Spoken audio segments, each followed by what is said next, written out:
Walking up to our neighbor's house, we might look down and out of the corner of our eye notice several pairs of shoes sitting just outside the back door there at the corner of the carport.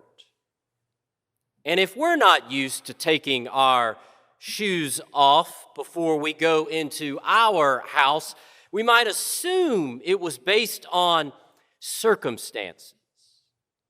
Was there a hard rain? And did their shoes just get covered in Alabama clay? They were forced to leave them outside.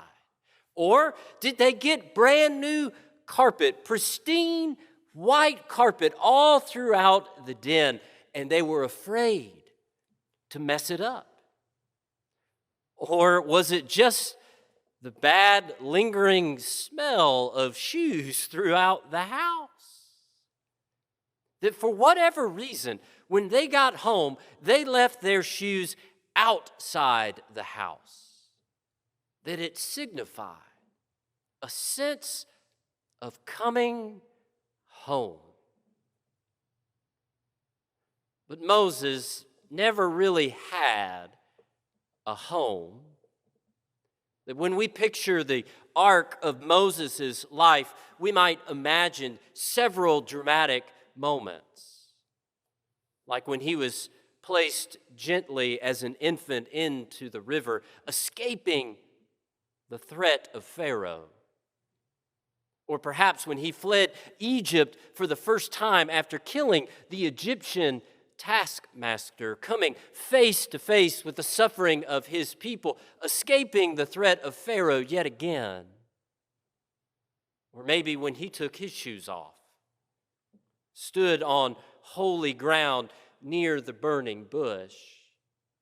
Or when he put his shoes on and tied them ever so tightly, leading the people out of Egypt towards freedom. There are many dramatic moments, none of them, though, more dramatic than when he was on the top of Mount Nebo, looking out on all the land that God had promised to the people, that Moses shared in that promise. Moses had led the people on the journey to that place. But Moses would not enter the land the people would call home. That after all of those miles, Moses never really made it home. Home is the place that we are from. It's also the place we can always return. It might be our childhood home, the place where we grew up, where we felt loved and embraced. Or it might be the place where we went off to school, discovering more of who we are, coming into our own, discovering our gifts and talents. Or it might be the place where we started our family, leaving our shoes outside the back door in the carport. That home can be many places. As Maya Angelou writes, the ache of home lives in all of us. The safe place where we can go as we are and not be questioned. Sometimes we look back over our shoulders at our home, and if we're not careful, we can get locked into the past. Other times we can look back, and it actually calls us forward. Like the nurse looking back on her years of school and training, remembering that mentor that taught her not only the technical side of nursing, but also its humanity. learning competence and compassion, calling and conviction. Or like the nephew who looks back on time during the holidays spending with his favorite aunt, because she was, for him, the epitome of authenticity.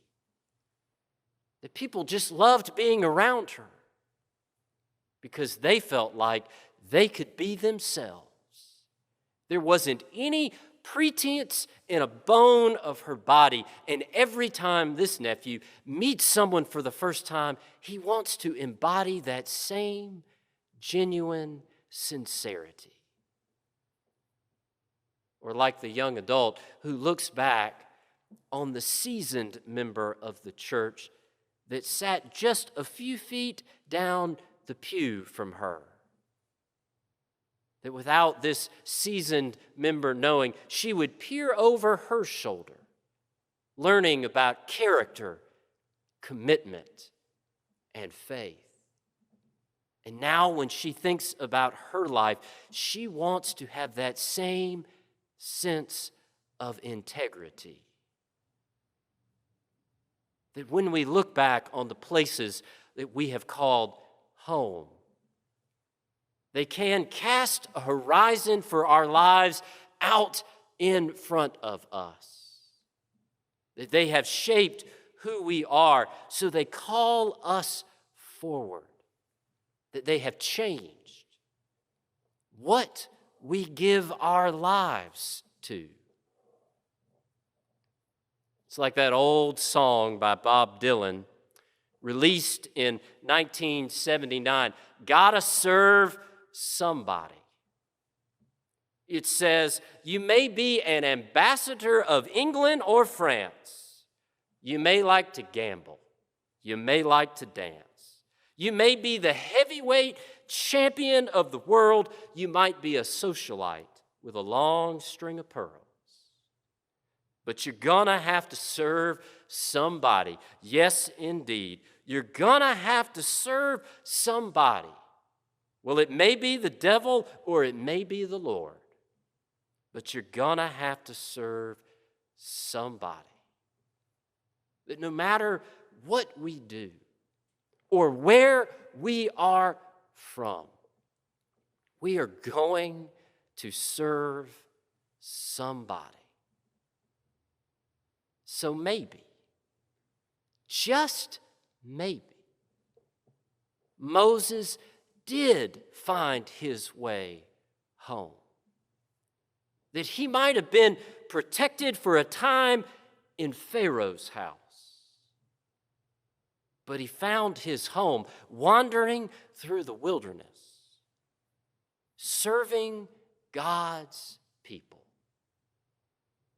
It is, as Emily Dickinson writes, "Futile are the winds to a heart in port."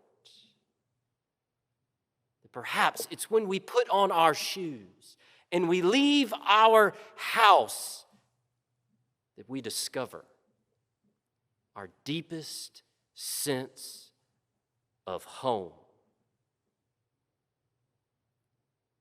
That's why Jesus tells the lawyer that the two greatest commandments are to love God and to love neighbor, and to love with our entire lives, heart, soul, mind, and strength, and maybe even our shoes. Changing where we go and what we give our lives to. That the lawyer was an expert in the law. He knew everything there was to know about the law of Moses, except perhaps where Moses called home. There are 613 commandments in Jewish tradition, and he knew every single one of them. He had memorized them all. So it came as no surprise to him when Jesus quoted Deuteronomy 6:5. "Love the Lord your God with all your heart, soul, and mind." That he had memorized that verse as a boy in his childhood home. It is the Shema, a central prayer in the tradition of Judaism. But then Jesus quoted Leviticus 19:18, love your neighbor as yourself. It's where Moses found a sense of home.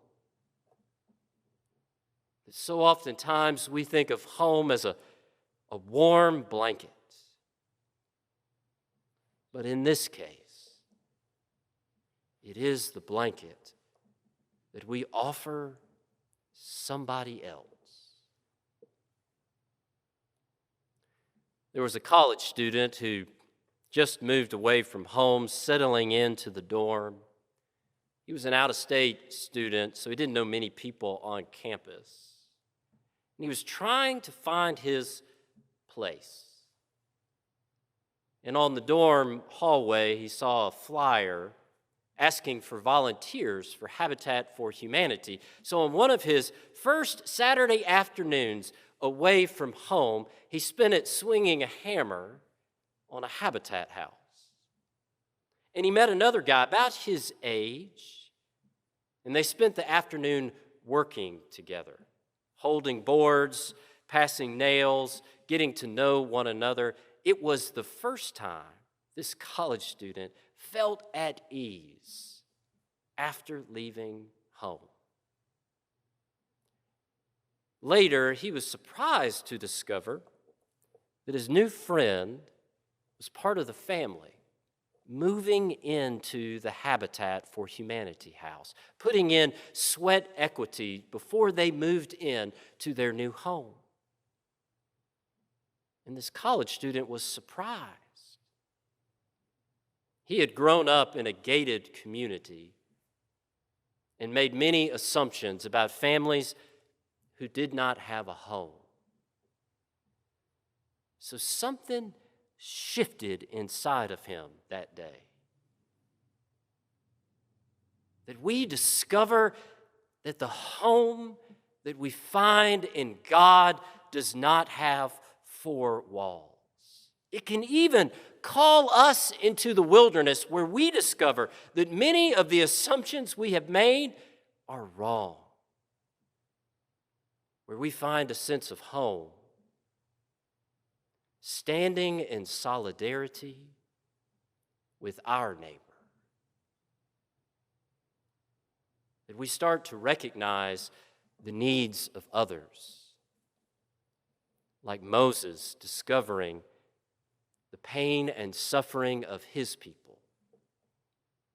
It is learning to listen closely, like standing on holy ground and hearing a voice from a burning bush.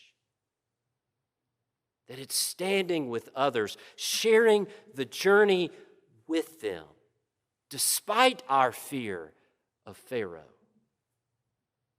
And it's welcoming disruption into our lives,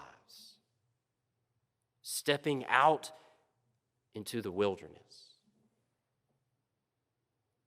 embracing the journey ahead. That we discover that our home is not always a place, that it is the love of neighbor. So it seems as if Moses never made his way home. But maybe, just maybe, Moses did. Amen.